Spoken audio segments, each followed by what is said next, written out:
Okay, so let's discuss a couple of examples that will help us to understand the core experience. This example deals with theme parks. All right. First things first, you need to be able to understand the core experience. What are people expecting to have happen when they arrive as guests? The experience is defined as the blank experience. And then, of course, we talked about this before, the before and after example. So my first story has to do with an India casino. When I was teaching MBA students in the mid 1990s, and we were teaching experiential marketing to them, and we had talked about marketing experiences. And one of my students' significant other was an architect, and it was an architect, and they had their own small architectural company, uh, but but they were doing pretty good.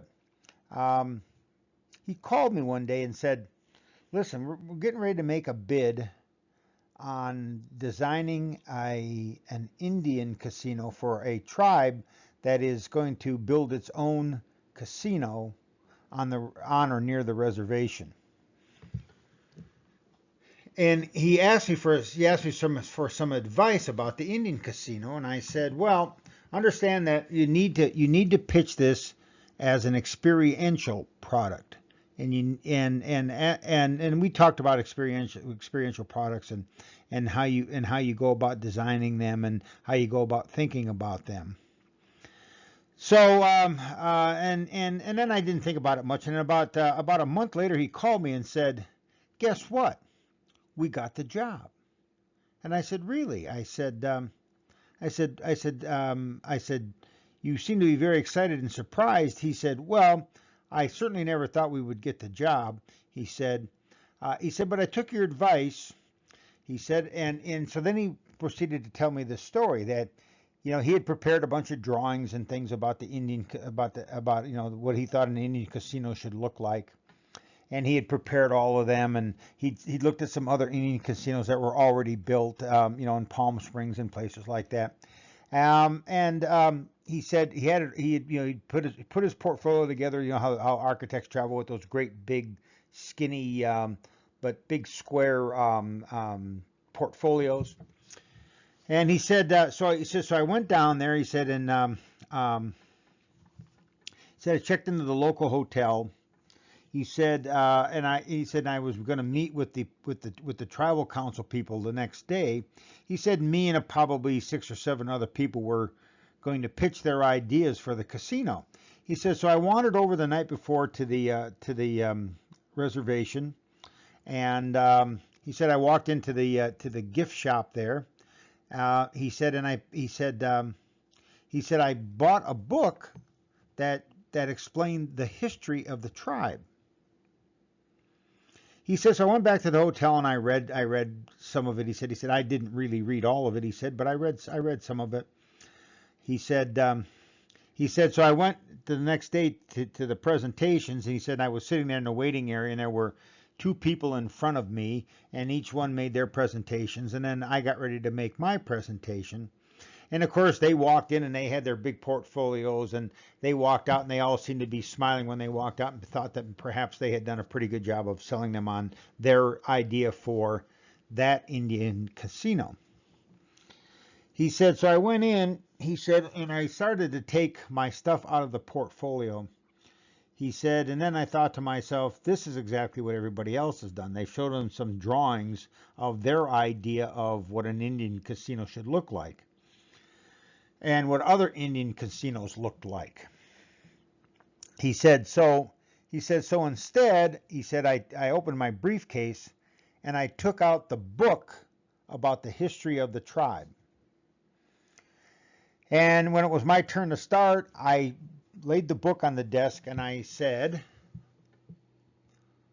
this is your casino.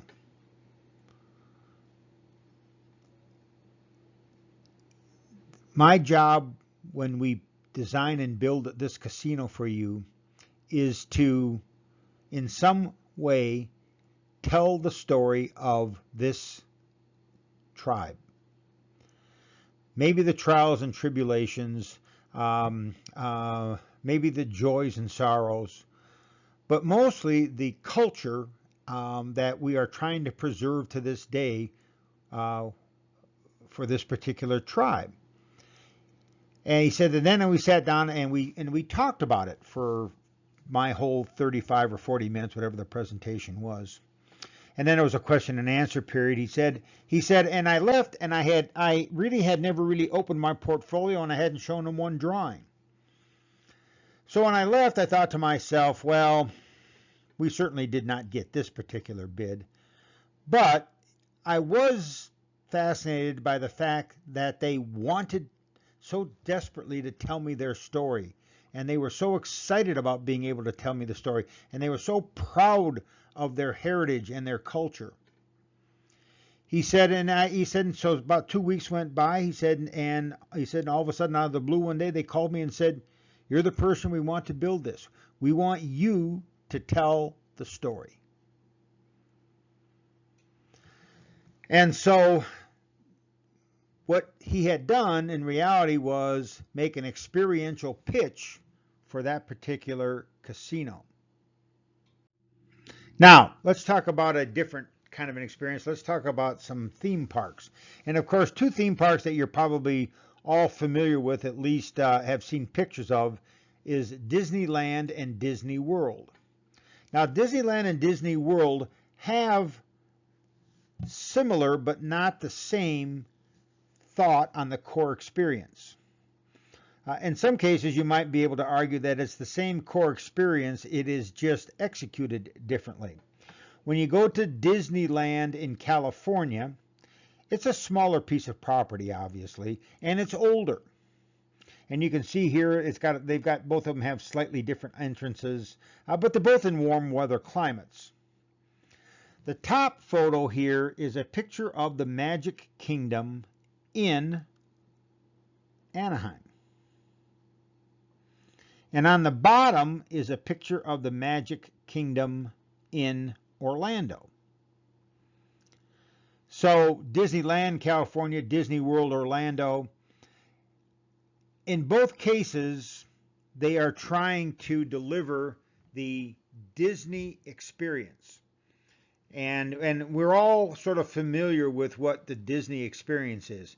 It's really all about being immersed in the world of Walt Disney and the way that he viewed an idyllic world. Disneyland is designed to be the happiest place on earth. And when you go to Disneyland or Disney World, you park your car, you travel and get to the front gates, and then you enter Disney World or Disneyland, and then you walk down Main Street for a little while, and eventually you go from Main Street and you walk through a castle, and as you walk through the castle, you enter the Magic Kingdom. And it's this Magic Kingdom that is the happiest place on earth. And whether it's Disney World or Disneyland, and they are different experiences, but they both have the same core experience. The core experience is to let your troubles melt away and think about happier times and happier places. And of course, be immersed in Disney with Mickey Mouse and Donald Duck and Pluto, and all the other characters from Walt Disney, Snow White and the Seven Dwarfs, all of the characters from Disney, the Little Mermaid, all of the Disney characters, and of course, so the whole point behind this is it is truly a themed park. And if you're familiar with Disneyland, I'm a little bit more familiar with Disneyland than Disney World. I was at Disney World in 1974, not very long after they had opened. But I had not been back, or I guess I was back one time in the about 30 years ago. I was back there for an activity. But I've been to Disneyland a number of times. You know, of course, Disneyland is broken into smaller experiences: Frontierland, Futureland, I don't know what the other lands are, but you know, but those of you who've been there know the different parts of Disneyland and Disney World. And of course, it's really all about entering the Magic Kingdom. Now, the two Magic Kingdoms look a little bit different, but in reality, they're mostly the same. Um, and it's this notion that, and it's a magical place where everything is happy, and the whole point is to have for the children and their parents to have a wonderful time as they are guests at the Magic Kingdom. Now, down the street from Disneyland is a place called Knott's Berry Farm. And the characters that haunt Knott's Berry Farm are the Snoopy characters. So it's Snoopy and Charlie Brown and Linus and you know, and all the people from Snoopy. But Knott's Berry Farm is not about Snoopy. And it's really not about Knott's Berries either. Knott's Berry Farm has 4 nationally ranked roller coasters. And I assume that many of you have been to Knott's Berry Farm, as you've all been to Disneyland. And many people will go and they'll spend maybe one day at Disneyland and one day at Knott's Berry Farm. Knott's Berry Farm is a little cheaper. It is not themed the way that the Magic Kingdom and Disneyland is themed. But it's a different kind of an experience, because the experience at Knott's Berry Farm really evolves around the rides. It's all about the rides at Knott's Berry Farm. So the experience is different. It's not better, it's not worse, it's simply different. They do not try to create the Disney experience. Instead, they are truly a theme park that is designed to be focusing on the rides that they offer. So once again, once you understand the core experience, you can work to maximize the experience. In the case of Disney, adding more things to go into the Magic Kingdom to enhance the concept of the happiest place on earth. Or you can maximize the experience at Knott's Berry Farm by adding a new, bigger, better, faster, more extreme ride, typically something that is on the roller coaster end of things. You can create new rides, new features to improve the experience, and you can market the experience based on these core benefits. They don't market Knott's Berry Farm as a place to buy jelly and jam, and they don't market it as a place to go and see Snoopy. They do market it as a place in Southern California where they have great rides. And of course, who could forget one of their competitors? I'm just saying.